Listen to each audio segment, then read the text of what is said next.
Assalamualaikum guys. Bertemu lagi dalam channel di Karos. Hari ni kita bagi tip tip berkenaan dengan jika hampa pakai jenis pasu, convert pasu kan. Pusat wiring. Ni pasu dia ada heater tau, cooling dengan heater. Jadi bila hampa pakai terus satu set dia akan menyebabkan hampa punya kompresor cepat kong sebab dia tak ada cut off. Okey. Jadi panel ni kita pakai panel balik, panel asal pasu. Cumanya benda lah ni, kita ambil yang Myvi punya. Okey. Myvi punya.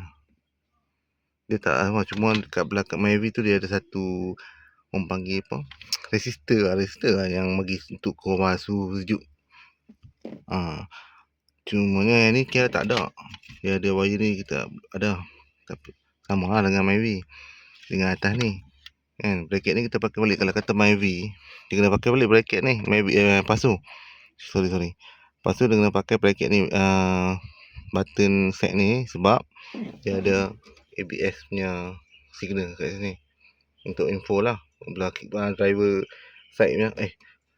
Belah driver bukan pandu. Belah sini, belah kiri. Jadi kalau hampa tak pakai dia akan menyala, dia tak detect lah. So hampa kena pakai balik set dia. Kalau yang jenis convert yang ada set tak push speknya, ada setengah dia tak mai ni, dia boleh bypass lah kan. Pakai Myvi balik. Tapi kalau kata convert satu set, ambil balik dia punya button ni pakai. Cuma bawah ni kita pakai yang Myvi punya sebab dia ada resistor ni untuk kontrol sejuk. Kalau pula kita pakai pasu, sini kita pakai ni. Sebab apa?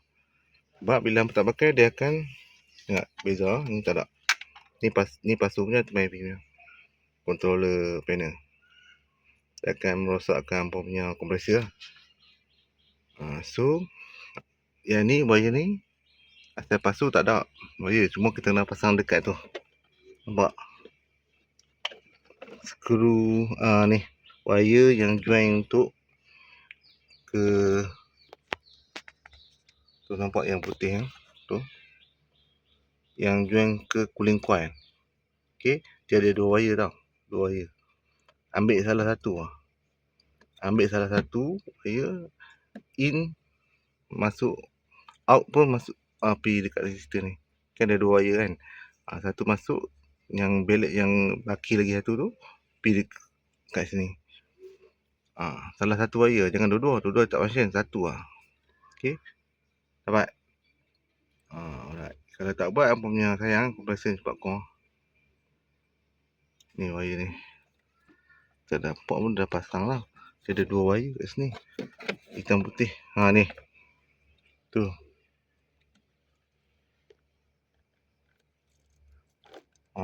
Tu kita ambil hijau koko kan. Hampa ambil salah satu. Ambil contoh, ambil koko ni. Ni koko ni.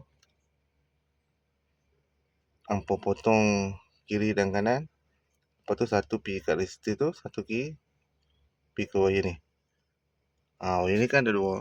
Ni wire resistor Myvi ni.